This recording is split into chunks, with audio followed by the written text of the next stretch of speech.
Assalamualaikum warahmatullahi wabarakatuh. Madayaw, maayong adlaw kaninyong tanan. Magandang araw sa inyong lahat. Sa mga nakaraang araw, marami ang humihingi ng reaksyon, komento o damdamin. Damdamin ko sa issue ng impeachment na naihain laban sa akin. Sa kabila ng aking mga naging pahayag ukol sa planong impeachment sa mga nakaraan na buwan, ang tanging masasabi ko na lamang sa puntong ito ay God save the Philippines. Bukod dito, nais ko na lang ipaabot ang aking taus-pusong pasasalamat sa mga kababayan na patuloy na nagdarasal, sumusuporta, nagtitiwala, at patuloy na nagmamahal sa akin. Manalig kayo dahil sa taong bayan ang tagumpay. Syukran. I know, right? Braille. 3 questions, no follow-up. Okay. First question. Oh. How are you? Ay, ayoko na. I'm okay. You've seen the list of those who signed, ma'am? Oo. Marami doon, mga inaanak, mga kumpare, mga nanghiling suporta sa inyo. What's your reaction? Sabi kasi, ito lang daw basahin ko. Promise 3 lang. Isa na yun. So, ma'am, how are you preparing for this? We've already started preparing the moment Franz Castro announced the impeachment plans, which was November of 2023. So November of 2023, there were already lawyers doing their work for the impeachment. So, Ma'am? we leave it to the lawyers. Resignation is not an option. Resignation is not an option. Wala pa tayo doon, ma'am. Na masyado pang malayo yung mga ganyan na mga bagay. Nandun pa lang tayo sa pagbabasa ng actually, ma'am, wala pa tayo doon dahil yung mga abogado lang yung nagtatrabaho. Hindi ko talaga alam kung anong ginagawa nila. But I have a meeting with them. Going back to the Even the president said he has nothing to do with the impeachment. Do you believe that?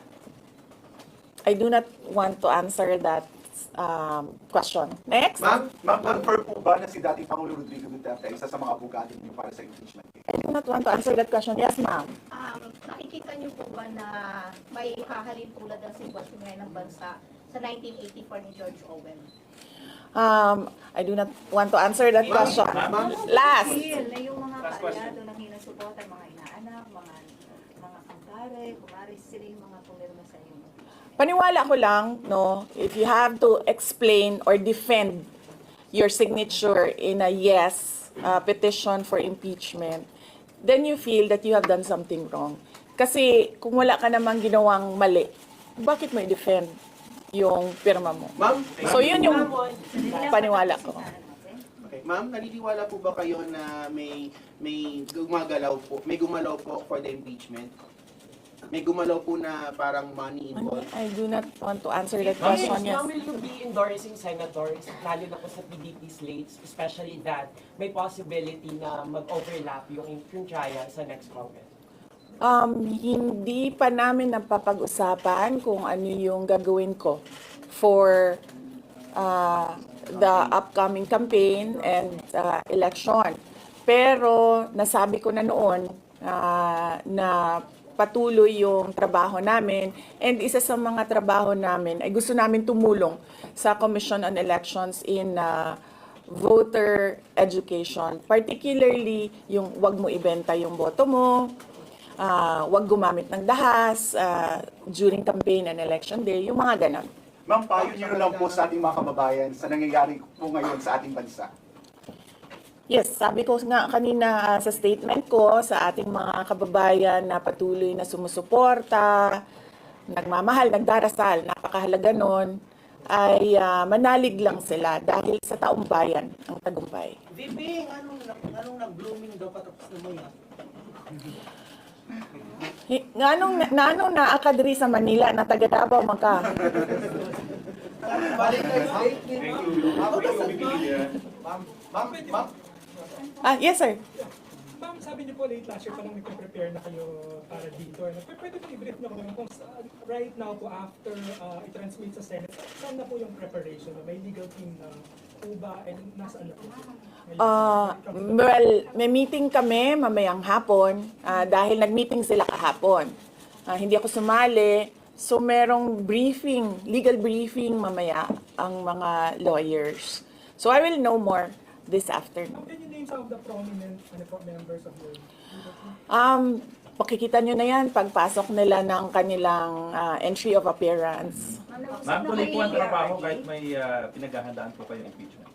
Yes sir, opo. Kakatapos lang po ng planning conference ng Office of the Vice President. So we did it last Tuesday, Wednesday, and Thursday para po sa 2025 and 2026. Ma'am, for 2025, may mga maapektuhan ba na programs ng OVP? Yes, nag-announce na kami no na wala kaming wala kaming burial and medical assistance dahil tinanggal yung line na yon sa budget. So hindi ka na pwede maglagay ng budget How doon. about the other programs, ma'am? Tutuloy siya. Inibig sa Ma'am, kayo how tuloy po, ma'am. confident are you that you won't be convicted in the impeachment court? Wala pa tayo, masyadong pang malayo yan, ma'am. Wala pa tayo, hindi pa natin inaano yan, ina-assess. Sa VP part, number one About for... impeachment, have you talked with... Nagtanong ka na ba Yes. But kanina? Sige, ikaw. Ma'am, you said before na you're seriously considering to run for 2028. Now na may impeachment na, are you more decided to run in 2028? Okay. So wala pa tayo dyan.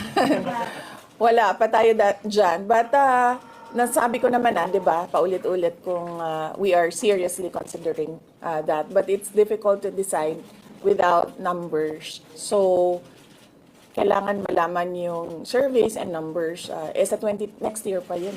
Oo. Ma'am, pero ma'am, VP number sa one in tingin niyo ba, ma'am? Sir, nagtanong ka na? Sir, yes, sir. But what are you concerned na yung possible consequence that you can be disqualified from public office kung magkaroon na ng conviction? Yes, sir. Oo.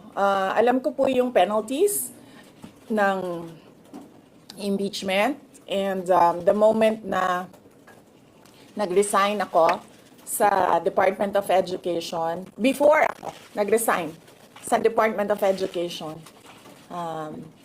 pinag-isipan ko na lahat yan. Ma'am, sa ngayon ba, masasabi ninyo na lalo pa kayong nainganyo na ituloy ang pagtakbo sa 2020 presidential election? Nasagot ko na ata yung kanina sa question ni sir na nakaitim. Ma'am, number one in the articles of impeachment was your assassination threat to the president. Do you regret making that statement last week?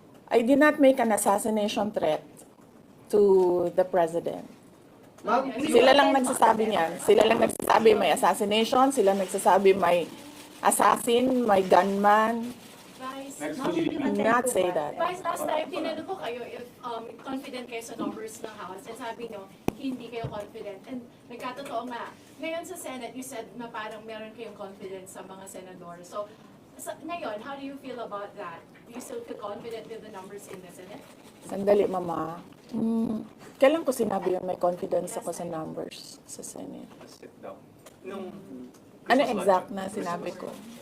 Sorry I cannot remember the exact words that I used. Parang medyo confident kayo with regards sa Senate, sa mga friends and allies nyo. Unlikely ako magsasabi ng ganyan ba? Pero I will answer that next Pero how do you time. feel now sa Senate? Medyo na-postpone, supposedly receive nila yung impeachment complaint the other day, pero nag-close sila kagad because of the last session. Well, that is their prerogative as a body, no? So, we have to respect the Senate kung ano yung desisyon nila. Dahil sila yung mga nandoon sa loob. So far you feel assured about your allies in the Senate? We haven't talked. I have not talked to my friends in the Senate. Wala. Last question. Ma'am, will you appear sa Message impeachment po kayo court? kay Senator Ivy. Bakit? She's going to block daw the impeachment po, ma'am. Sabi daw po niya, she opposed to impeachment daw po. Bakit kaya? Maybe we should ask. Maybe we should ask her first. Bakit niya ibablock yung Pero impeachment? nag-uusap pa rin kayo. How do you feel po? Sabi ni BBM, hindi niya supportado yung impeachment. Pero number one na, unang-unang pumirma yung anak niya. He was consulted actually. He consulted. Kasi sabi, ito lang daw basahin ko. Ang daming nagbabantay sa gilid. Nakausap niyo na ba yung father niyo after your impeachment? Wala pa. But nagpadala ako ng message through sa kanyang assistant and sinabi ko na, ano ba sinabi ko? Hindi ko maalala. I think I said, everything will be all right. Yun ata ang sinabi ko. His reply was a song. Ano po ba? MacArthur's Park. Oh, okay. So, nagpadala siya ng video na kumakanta siya. Hindi ko pa nabasa, ma'am, yung complaint. But I understand lahat ng mga complaints na na-file sa House of Representatives, nabasa na ng mga lawyers. Any challenges May po? pakiusap ako. Sandali, Sarah. Sandali, Sarah. Any challenges po na inaharap natin with regards sa preparation sa impeachment? Ang challenges sa preparations, but so far wala naman. Wala naman kaming lang kami, na-overwhelm kami kasi ang daming mga lawyers na nag-signify na tutulong sila sa defense. So, ngayon ay pinag-uusapan on how to go about it na makuha lahat ng kanilang commitment of support at makatulong din sila sa pag-iisip kung ano yung gagawin sa defense. Nagtanong ka na, ma'am? Wala pa, ma'am. Sige, ma'am. At least who will lead the defense? Sabihan ko na lang sila na mag-announce na sila kung gusto na nila mag-announce. Pero yung father nyo kasama pa rin? Kasi sabi nyo before, your father would be helping also. Well, he is welcome. He is a lawyer. So he is welcome to give his advice, input in the defense.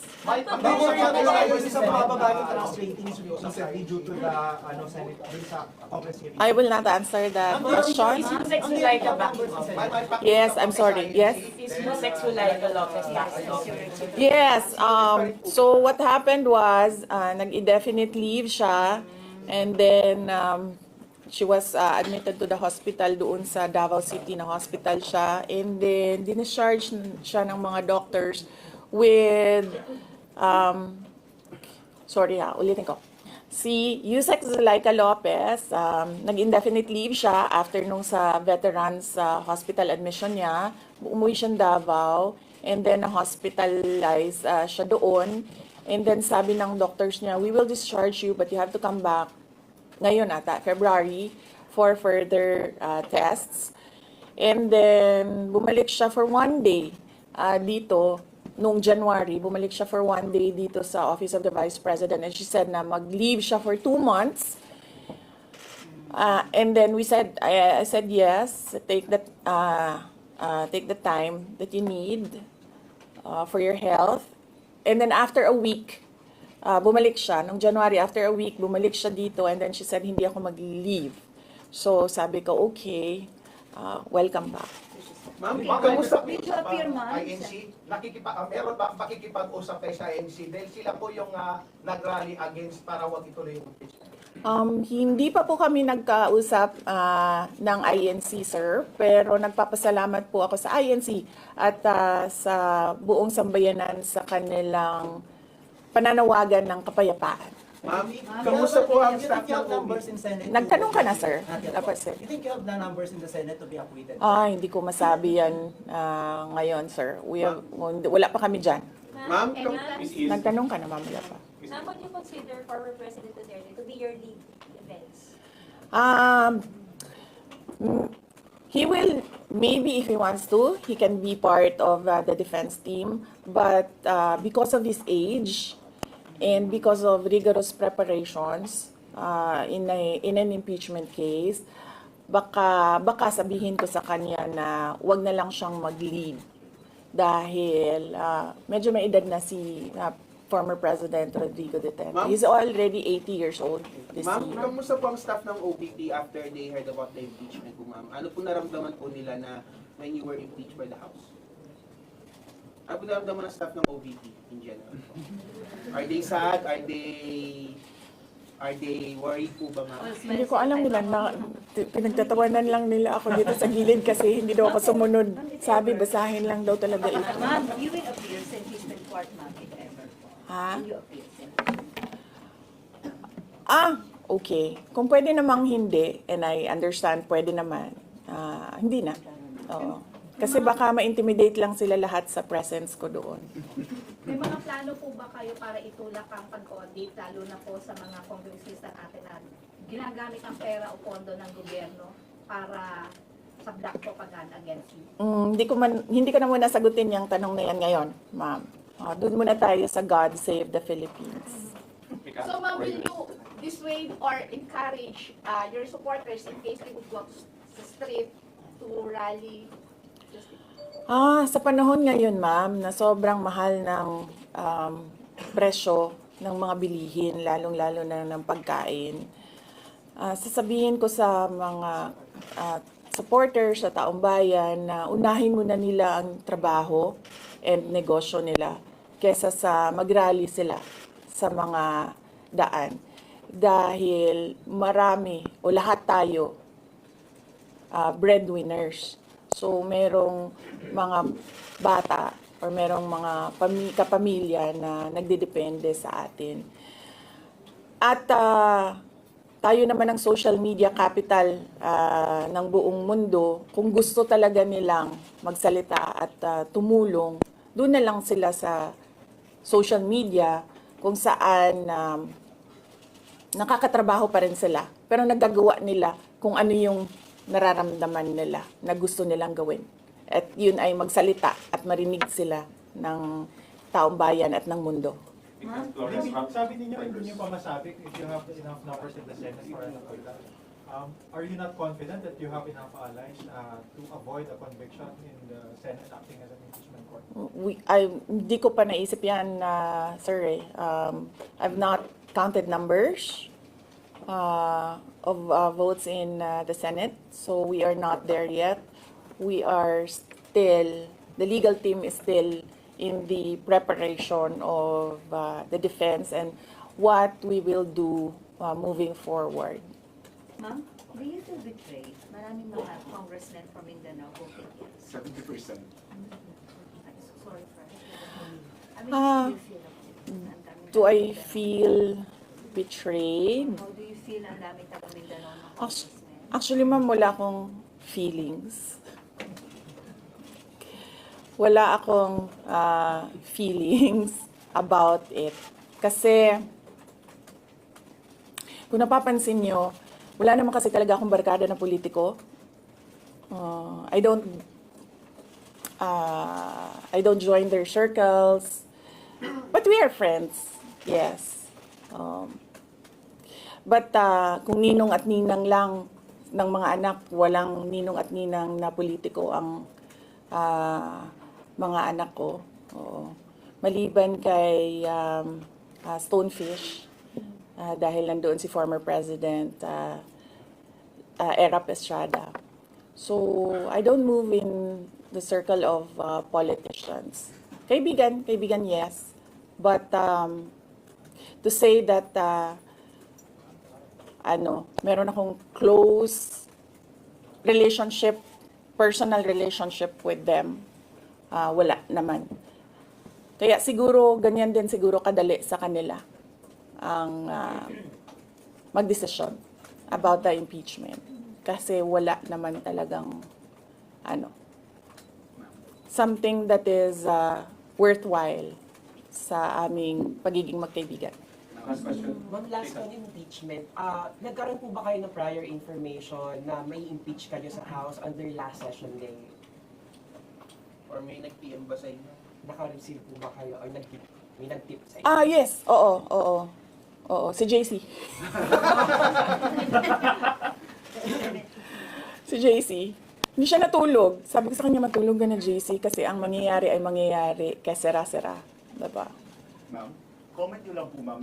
Alam ko matagal na ito, but the QC Prosecutor's Office ibinasura yung patong-patong na kaso against you. Yes. What was your initial reaction about that? And second po, any updates sa security details natin, ma'am? Tuloy po ba yung pag-hire po natin ng private security? Okay, hindi ko nasasagutin yan, ha? Dun lang tayo sa God Save the Philippines. Okay. Ma'am, Okay. last na lang po ma'am on my end. Ma'am, you said God save the Philippines.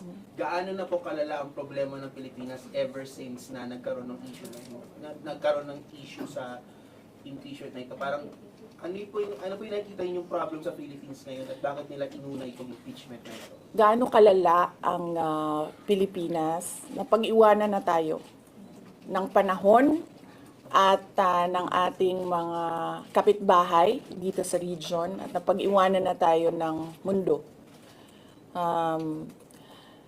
Malala siya since na nagkaroon ako ng understanding.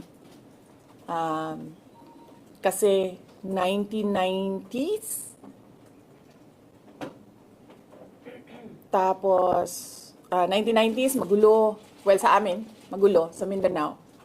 And then, ngayon, nagbabadya ang gulo sa Mindanao. So, parang wala namang nagbago. So, malala. Sobrang malala. Dahil kung nakakausap mo yung mga tao na arawan yung kanilang sweldo, yung pera nila hindi na talaga sapat para sa pagkain, para sa kuryente, para sa bahay, para sa tubig, para sa pag-aaral ng kanilang mga anak. At kung basehan natin yung pag-alis ng mga Pilipino sa sarili nilang bansa ay sobrang malala dahil sobrang dami ng ating mga kababayan ang pumupunta, nakikipagsapalaran sa ibang bansa dahil wala silang makita na pag-asa, wala silang makita na oportunidad dito sa ating bayan. Kaya parang nakakaawa na tayo dito sa loob at nakakahiya yung estado natin kapag iniligay mo siya in a global stage na kung saan pinapanood tayo ng ibang mga lahi at ibang mga bansa. And because of that, ma'am, And because of that, tapos na tayo. you will run for presidency because of that. Diba? Maraming salamat sa oras ninyo. Magandang umaga. Happy Valentine's! Happy Valentine's!